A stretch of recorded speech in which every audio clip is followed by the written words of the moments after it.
Benjamin Franklin once said, "The bitterness of poor quality remains long after the sweetness of low price is forgotten." The fact is, quality matters. Join us as we make quality fun, interesting, and accessible to companies of all levels. Quality Matters is a must-listen for all things quality.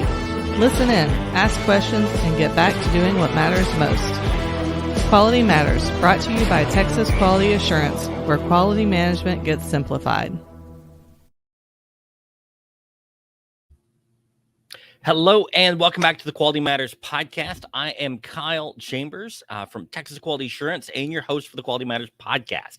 So what we're going to be doing today is continuing on from our last episode, kind of introducing the idea of consultation. I know we kind of took a few weeks to go through what the gap assessment is, what we're looking at, but I really cannot overemphasize how important that assessment is. And again, how important it is to understand the existing business practices and then start trying to figure out where we already might be compliant. It could be something as simple as we simply need a procedure that says we do the things we already do. It's just, I really can't overemphasize it. You know, the first few years that I did any consultation work, it actually started out when I was working for a previous company where I got thrown into the mix of all of this stuff. We had a supplier that's very, very critical to our business, very critical to our business operations. If you're in the gas turbine world, you know that the coatings that you apply to these parts can be one of the most critical things you do because they often fire these gas turbines. It's so fascinating. It really is. They often fire these gas turbines above the melting temperature of these alloys. And so in order to keep these alloys from just disintegrating into liquid metal inside the turbine, they put very special coatings on them to protect against heat, to protect against corrosion and all this different stuff, as well as run cooling holes, which I find really funny calling them cooling holes because they run 600 or 700 degree air through the turbine, but that cool through the blades, but that actually cools it down.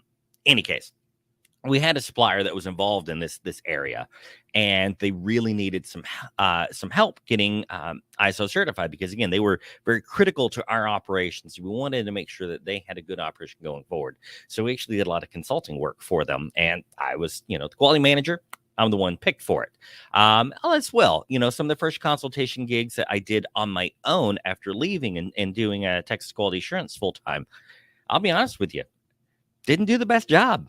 Because I understood the requirements and understood where we needed to be. And I even understood the steps getting there. But going from that starting point, that's a big gap. And that's really the key in gap assessment is it's not only that we're finding the gaps in compliances, which is really what people think about, but we're filling in our own gaps. How on earth I'm going to get you from A to Z if I don't know what B, C, D, and E are? I just can't get there. So it's really where the gap assessment is just really important. So let's assume that now you've gone through this, you've interviewed folks in your team, and you've got a good understanding of how they run their business. Well, now it's time to sit down and start figuring out how to implement it. So there's a lot of different kind of meetings that we'll schedule and things that will occur. So I'll kind of give you an overview of some of those. For one, we're going to need to sit down and talk context of the organization. It's a really weird clause, really, really weird clause, because a lot of it seems common sense for existing businesses. For new businesses, maybe you're getting into new business opportunities, new ventures, kind of branching out. Yeah, it kind of makes sense. Otherwise, it's really hard to understand. And we really just need to sit down and outline these things. So I'm not going to spend too much time on this today. We'll have another episode to talk about context, but it is one of the first things we need to do because we kind of want to, A, get it out of the way, and then B, talking about it up front and being really clear of who we are and what we do is helpful. But I want to see if I can actually get a guest on the podcast to talk a little bit about context. We don't have that arranged just yet, so I'm going to skip that one for today. Today, though, what we're going to talk about is documented information because immediately following your reviewing context, and it even can be before, we want to talk documented information. Documented information is really, truly critical. It is, unfortunately, maybe fortunately, the foundation that our whole management system is built on. Now, you may say, well, Kyle, you can have a management system without all the documentation and processes, just people doing a good job. Yeah, to a degree and with really good people, yes, but documentation is what makes it consistent. Documentation is what allows a good quarter, a good year to be scaled across a decade and to be scaled across multiple decades. So we have to document these things and document when they change.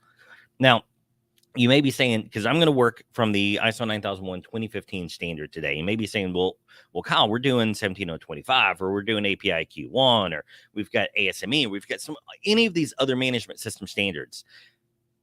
The requirements really don't change. The language does. We use different words. For one, in API, we're going to call them documents and records. And in 9001, we're calling them documented information. There's really good reasons for some of that, some bad reasons for some of it, but we're going to focus on the good ones because that's what matters for you guys if you're trying to put this in place in your team. Document information is kind of a weird term, and all it means is anything that we document, we write down, or even is generated by a computer system. Document information, I do like the term now more than I did when it first came out in 2015, because there is a blurry line between a template and a document and a record that sometimes is hard to capture when we use the explicit terms documents and records. An example, we had this come up with one of our clients recently. They wanted us to put form numbers on the forms within our QMS software. So if you don't know, Texas Quality Assurance, we actually got our start by building quality management software. So we've been building quality management software since 2013, and I've been doing this full time since 2016. Any case, so one of the things I wanted to do is have a form number and a version number on the electronic forms of the software, which I understand the request. It's something I've thought about before, but I've never had an auditor actually request it. So it wasn't something we'd really put much consideration into doing. And this auditor wasn't pushing it just for us. This auditor was also pushing it for their ERP, their financial system. Any document, any report, any record that got generated from that system, he wanted to have a document ID and number and traceability on it. And to a degree, I can't say that I disagree that the standard wouldn't want that, but my question is like, how far do we need to go? So that is an extreme it can go to. In this instance, though, I might argue that was too far, and we'll explain that a little bit more later. But what the standard wants is it wants you to identify documents that need controlled. So we've all heard this term, controlled documents. Okay. What this means is we've got some documents that we want to protect from unintentional alteration. We want to make certain that it's been reviewed and approved by whomever we've deemed, if I can get those two words right without combining them, that we've determined or deemed appropriate. And this is going to be things like your template documents. Maybe you've got a template for your drawings and inspection forms and so forth. Your procedures, your work instructions, your process specifications, your manuals, these have to be controlled. We can't have someone randomly editing them and approving them and not knowing which version's current. It's just kind of common sense.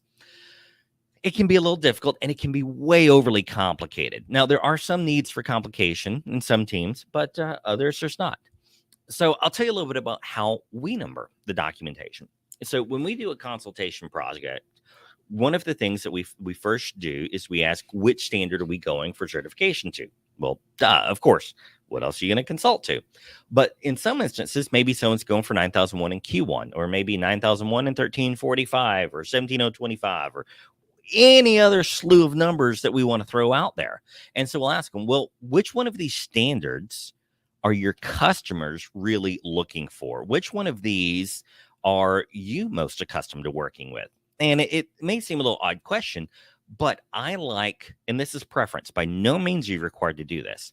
I like to number my procedures in accordance with the clause of the standard that procedure most closely aligns with. And I say most closely because there's a lot of interconnectivity between these things. But let's say, for instance, we are writing a procedure on control of non-conforming outputs. Well, let's take a look here real quick, actually, at the ISO 9001 standard. So let's take a look real quick, and we'll see what it says.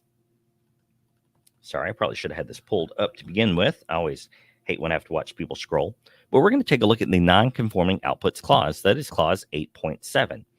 So guess what I'm going to name my procedure for control of non-conforming outputs. It's going to control non-conforming materials.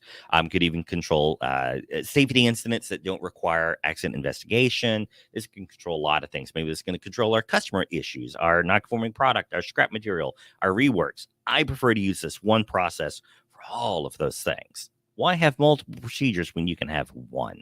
And especially if you do a good job writing your procedures, it's only going to be 2, 3, maybe 4 pages long. I don't like long, lengthy procedures. It doesn't do many people many benefits. So what I'm going to name this procedure is, it's going to likely be a 3-digit prefix for the company name. Of course, you can have your own naming system. This is what I do. 3-digit prefix for the company name. So let's say for Texas Quality Assurance, it'd be TQA. TQA-PRO, because this is a process procedure.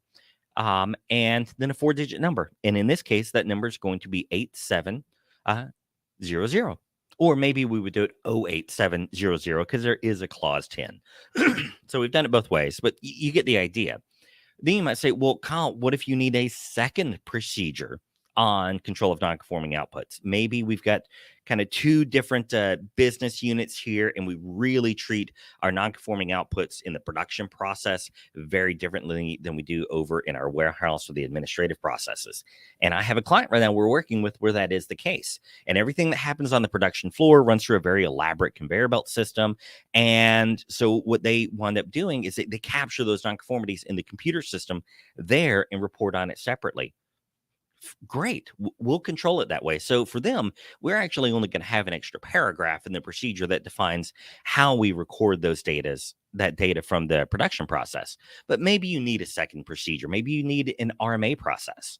That would fall here in this non-conforming outputs process, is we need an RMA, but not every NCR needs an RMA. RMA, return merchandise authorization, right? Well, then you would have another procedure, and we would name that one 0871. If we had another one, 0872. And if you need more than 9 or 10 procedures for a single process, I'd argue we're getting a little too complicated. We need to scale this sucker back a little bit. So that's it. It's pretty straightforward. So this is what we're going to talk about for document naming. Now, I have done it before and worked with teams where the document number is purely arbitrary. Perhaps it's random generated. Maybe it's just sequential, or maybe the numbers in the 1000s mean something and the 2000s mean something. And we do this to a degree as well. Say when I'm writing safety procedures for a health and safety consultation that we're doing, I'll actually number those safety procedures in the 2000s. I'll number the environmental procedures in the 3000s. And the reason being is there's not a specific ISO clause for power industrial trucks. There's just a clause in 45,001 that talks about meeting legal requirements and communication and participation, but the standard itself doesn't care about industrial trucks. Standard itself doesn't care about hazardous communication or PPE. And I've got a lot of these procedures that we have to write. So I'll just number those sequentially in the 2000s. The benefit I get from numbering my procedures according to the standard really comes into play when we're working with an ISO auditor. If we can make that external ISO process a little bit easier for ourselves, it allows us to get more benefit from that audit as opposed to just being a sparring match the whole time. Don't get me wrong. Sometimes that sparring match is fun and you can learn things from it as well. But if it's immediately obvious to that auditor, the clause of the standard that this procedure is talking about, it makes it a lot easier for him to write his report. Having done the third-party auditing for a while, I can tell you, you're going to go through and write this largely in alignment with the standard because you've got to check you hit all of these different clauses. So it makes it really, really easy for that auditor to write their report. If the auditor's got more time and needs to write the report, more time to talk with you to help you understand the process. All right. Next thing that we have to do with our documentation is it has to be identifiable. Now, it's kind of a weird way to put it. Let me see if I can find that clause here in the standard real quick. Give me just a moment to do a little bit of mindless scroll. I'll try to do this off screen so I'm not giving anyone a headache. Sorry, I used to have all of these clauses about perfectly memorized, but I've worked with a few too many standards recently and it all kind of blurs together. Lord knows I'm not looking forward to old age. I'm going to have a hard time there. All right, so documented information. Let's take a look at the standard here. For those of you not listening, I'm going to tell you what I'm showing on the screen. So don't worry about it. If you are listening to this on, say, iTunes or Spotify or Audible, Everything's on YouTube as well. So you can take a look there. If there's something you want to see, no problem at all. But right now we're pulling from clause 7.5 of the ISO 9001 standard. So pretty basic, giving you basic requirements for document information. The organization's quality management system shall include, you got no choice. We got the shall word there, shall include document information required by this international standard. You know, the easy way to find that, search for the word shall, and it'll give you a list of everything. Document information determined by the organization to be necessary. Okay, so whatever the standard says and whatever you determine is necessary.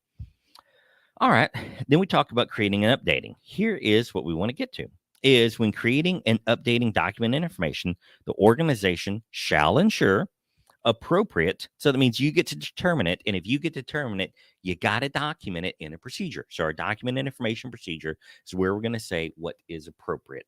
And what is appropriate may be different for some of our drawings generated from something like SolidWorks or AutoCAD. And you've got this big vault system or whatever that we're working with. That appropriate controls may be different if it's a software generated system where we have no personal control over that form or the data it has at all. But we need appropriate identification and description.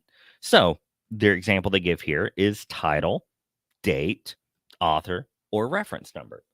We need to be able to somehow segregate that procedure against all of the others.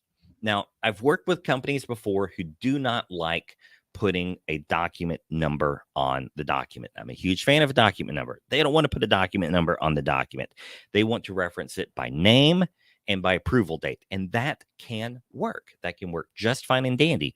The only problem is if you change or modify the name of that document, it's really now a new document, and you really should obsolete the old one and do this one as the first version. And so it gets a little complicated there. But if, on the other hand, our primary, again, this is coming from my experience as a sysadmin, database administrator in a previous career, is you have to have what we call a primary key.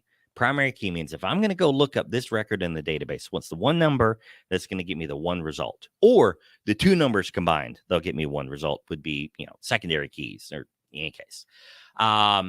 So we want to make it easy to find what we're looking for. And if it means that you never get to change that document name, that kind of hurts. Sometimes we need to modify the name a little bit. Maybe not that big of a deal, but maybe if it's only for consistency's sake, maybe some of our procedures have the word procedure in the name and others don't, and we want to make it consistent. Now I've got to create a brand new document. So it gets messy. I strongly suggest a document ID. When it comes to things like forms, if that form is specifically related to a process, I'd argue, why not name that non-conformance report form 08701, your RMA form 08702. Maybe you've got a simplified form for your warehouse, 0873, whatever it may be. The rest of your forms, let's do the same thing. Let's just do the arbitrary numeric naming. Say we've got a form for new hire orientation. I suppose we could try real hard to find where that fits in with the ISO clauses, but why not name it 1001? Maybe you've got a Word template. We're going to name that 1002. If you've got an Excel template, we're going to name that 1003. And again, we've got our safety forms, environmental forms. Why not name those in the 2000s, in the 3000s? You're going to have a hard time running out of numbers, I promise you. So it's got to be identifiable. We also have to understand the format. So this is how we're going to document it within our procedure. Well, what format? Are our procedures going to be in all English? Are our forms going to be in all English? Are we going to do dual language? Do we do dual language for everything, or only for this class of documents and this class of information? Maybe we want to make certain that all of our company bulletins are in English and Spanish. I had a client before that had a lot of work in Brazil, so everything was in English and Portuguese. Maybe and again, it depends. You have to determine what's right for your organization and document it. And whatever is right, you just got to know your team, know your people. I wouldn't argue that every single procedure needs to be in Spanish if you've got a lot of guys that don't speak real good English on the floor, but all of the management team and staff does speak English well, and not a problem. But on the other hand, if we've got folks that don't understand the language and the company is in agreement that we will hire people that don't speak English, Well, it just depends on what they need access to. In any case, so we want to talk about that. We want to talk about format. Is this an electronic document that's automatically generated? Let's say that this is a purchase order that's generated from our ERP, and we really have no ability to modify that purchase order form. Well, there's probably not a whole lot we can do about it. I say we just list in our document information procedure that electronic forms from the ERP are generated and controlled via the software company that manufactures it, and we have no control over it. There you go. We're straightforward. On the other hand, let's say you've got an IT guy there who's really fantastic with, say, crystal reports or something like that. That used to be me. And he's modifying the form and doing all sorts of fun stuff with it, and recreating it and regenerating it. We really need to track it. We've got a customer right now that is in that scenario. So while they've got our TQA Cloud QMS software, they also have another tool that they use for field service work, and they can create their own checklists and things of that nature in that tool. Fantastic. They've got a great tool. It does a good job for them. We want to make certain that we use it. So what we told them to do is we said, look, whenever you make a change to these electronic forms, just issue an MOC and reference that form name and who approved the document. And then we can track the changes that way. And I said, you need to track the change on that document as well from your system. Now, they don't have just a ton of these, and they don't change very often, but they do change some. And we want some traceability of those changes. All right. So another requirement that they have here is we must review and approve for suitability and adequacy. All right. Pretty straightforward. Who approves the documents? What are they looking for when they approve them? And how do you note that they've been approved? Not too terribly bad. So, simple ways to do this. You could identify that any document, you could go down to the individual document level and say who has to approve it. You could do it by class of documents. So I'll tell you a little bit about what we do in our QMS software. Anything we do in the QMS software can be replicated on an Excel spreadsheet in a procedure. And of course, if you want to take a look at purchasing TQA Cloud, let me know. We've got some, great opportunities to get you on board, get you running with it. Document control is really kind of the foundation of it. But anything I say here can be done over an Excel spreadsheet or a word procedure, anything of that nature as well. So what we do is we identify who are the required approvers for this document. And we've kind of got them grouped. Say we've got a required approval path for process procedures. We've got a required approval path for engineering forms. We've got a required approval path for our technical drawings. We've got one for our general forms and documents. We've got one for our templates. And each of those may list 2, 3, 4 people, maybe just one person that needs to review it and approve it before it's approved in the document information system. Pretty simple. You need to keep track of who approved it. Maybe it's a paper record and you keep it stashed away in a notebook. I don't like doing it that way. It's kind of tedious and time consuming, and it's paperwork to keep up with. And Lord knows everyone's wanting to get rid of paperwork today, but it works. So if it works for you, don't knock it. And this is a guy selling software saying if paper works for you, don't knock it. It works. Another way that a lot of folks do it is they'll have a network file share. And this is real common with network file share. So again, anyone listening, you'll see me kind of move my hands around all over the place. But we're going to have a few standard folders within a network file share. Again, not my preferred way to do it, but it works if you've got someone to manage it. So we have a folder over here that has all of our working documents, typically term people use for working documents. So what this means is this is the editable Word version of the most recent version of our document. Maybe we're editing it as a draft, ready to approve it, but this is the working documents over here. Not a whole lot of people have access to it. But that's where it is. And this is the latest editable version. Then we've got a PDF version over here. And this PDF version is nothing but the approved version of that working document. And we make this available for everyone. And we all understand when we do PDF, that way someone can't accidentally edit the real document. They're only downloading the printable one.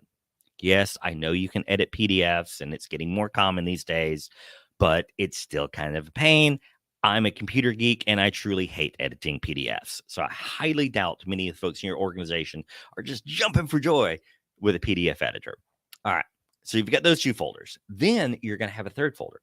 That third folder is your archive documents, because you really don't want, if you're on version 5 of a document, you don't want version 4321 being really easy for someone to grab, because if they can mess up, they will mess up.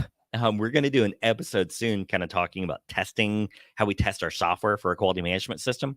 And truly, one of the ways we do it is we get our grandmothers and our children to test the software, because they're going to do dumb things that we wouldn't have thought anyone would try to do.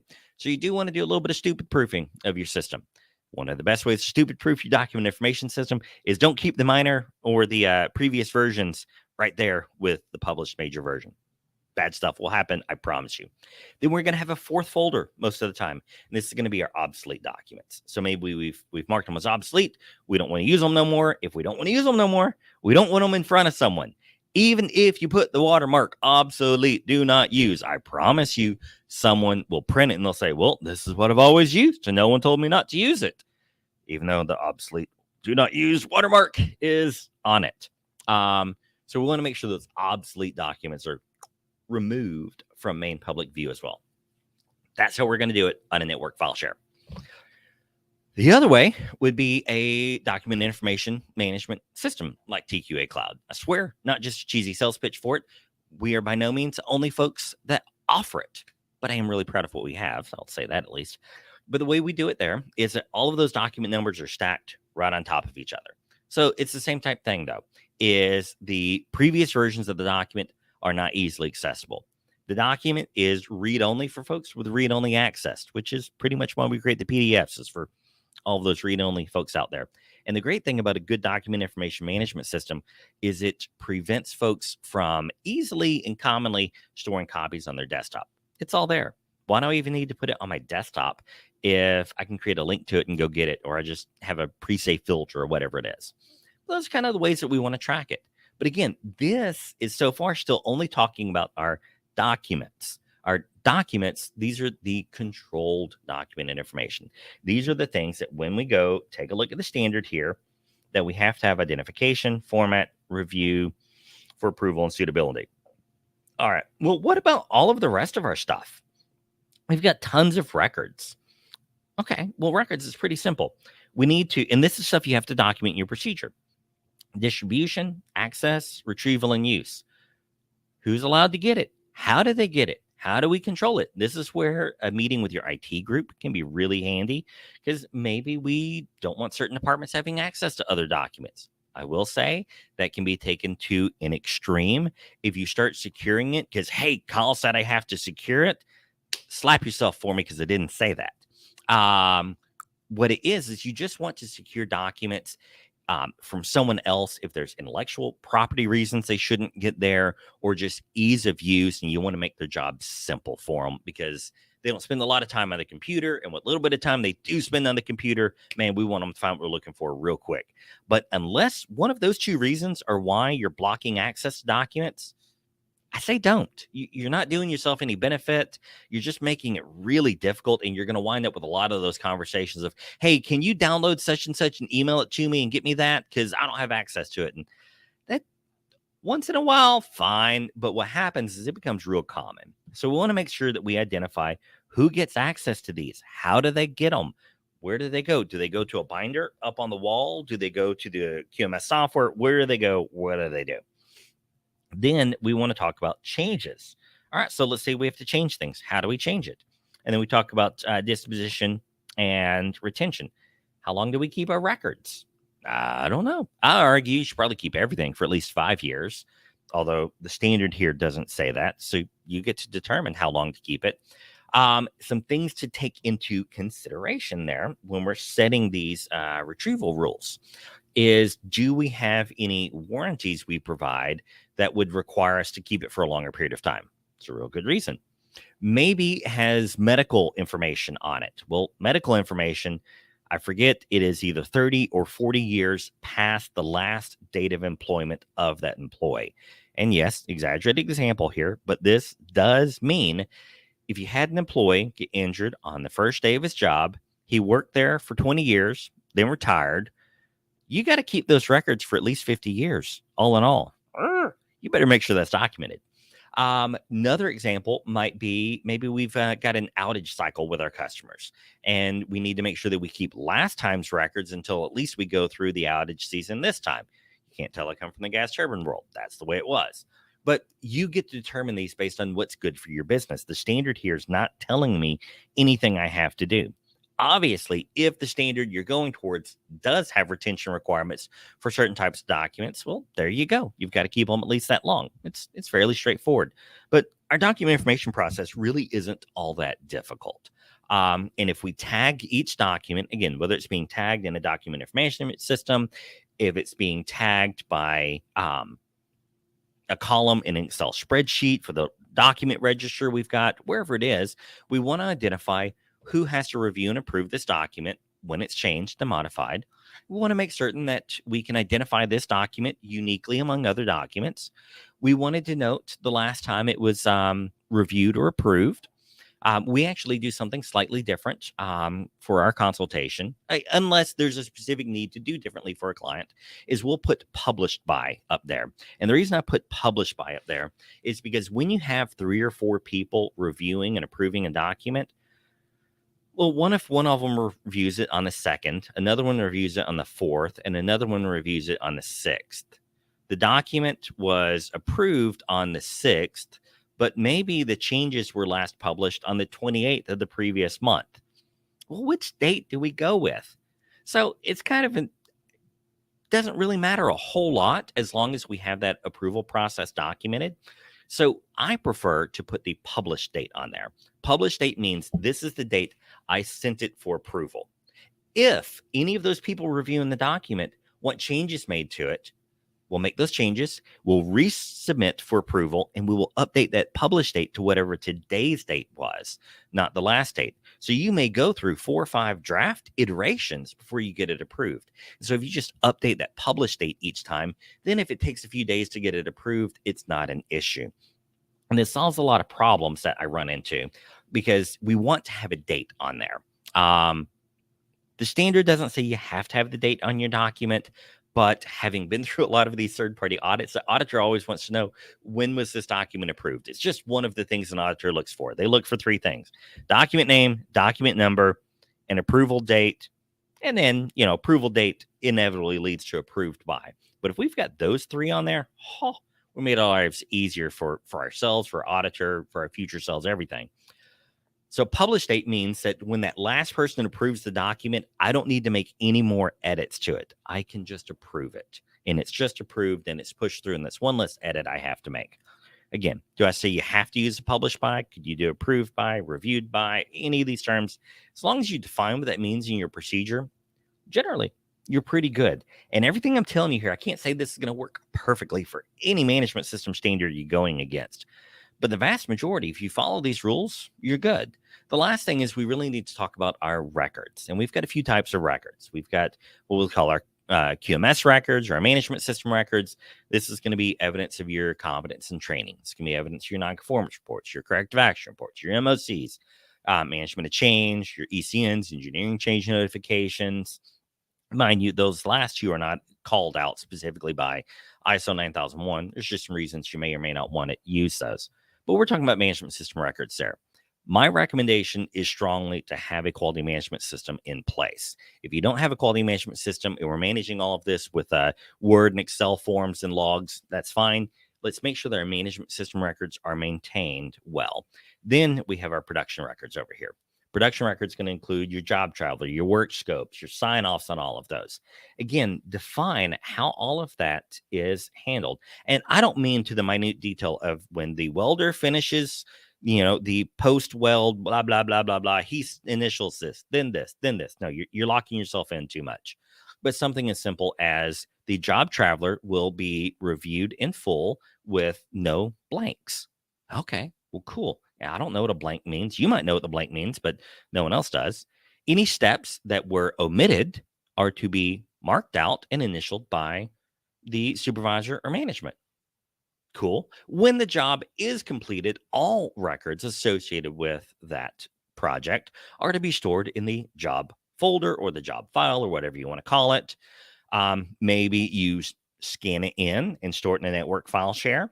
Maybe you put it in a file cabinet. Maybe you put it in a shoebox. Doesn't really matter as long as you say what you do and you do it consistently. So this basic stuff. Document information isn't that difficult as long as we don't make it difficult. With the advantage of all of the, and this we're all finished here, with the advantage of all the technology we have here, again, whether it's QMS software, whether it's Excel spreadsheets, whether it's smart sheets or some other tool that's out there, whatever it might be, we've got a lot more tools at our disposal now to where we can filter and select data and search for it that wasn't very common even 10 and 20 years ago. Granted, these tools aren't terribly new, but they weren't very common back then. So what people focused on very strongly were codes. We had to have a code to tell us what it was. I've been a part of that. Again, when I was at the gas turbine facility, you could tell by the name of an inspection document everything about it. You knew, was this a GE or a Siemens Westinghouse document? You knew if this was for the buckets. You knew if this was for the rotor. You knew if this were the combustion section, the stationary section, whatever it was. You knew what it was. You knew the exact part that it went to. And you knew any information you had, we had that coded in the file name. I won't lie. That's kind of nifty. There's some value to it. I still kind of like it, and I hate getting away from it. But what that meant is every time a new document had to be added, you had to have a document control person to go over and figure out exactly what that document name should be, especially if it's something new. Because in any case, we can get into the funs of a gas turbine world there. But sometimes you could have new parts, and it's kind of weird experience. But it doesn't have to be that complex. Only if you have a really, really good reason to add the complexity of specific codes in there, don't. I prefer to add a three-digit prefix for the document type, PRO for procedure, WRK or PWK for either work instruction or process work instruction. Depends on the language and culture of the company. That's kind of what we go with there. FRM for form, DWG for drawing, right? Just so that we can look at it immediately and know what it is without having to open it. But other than that, try to stay away from complex codes and complex numbering systems and document the simple ones you have. Beautiful thing to remember is you can always make something more complex, but it is near impossible to scale that complexity back successfully. So I say this every time, and I truly mean it. I really hope this stuff is helpful to you. I hope it adds some value to your workplace, because Lord knows when I was first putting all of these systems in place around about 2008, 2009, 2010, I would have given my right arm almost to have access to information of how do I do this, because there's no shortage of overly intellectual articles out there. And I guess that's all well and good, but most small shops have a hard time putting that in place, and they make a lot of assumptions that not everyone has. So again, I really hope this is of value. If it is, let me know. If it's not, let me know. We can find some other topics to talk about if need be. But that's all I've got for you here. So I hope you guys enjoy, and I hope you have a great day. Y'all take care.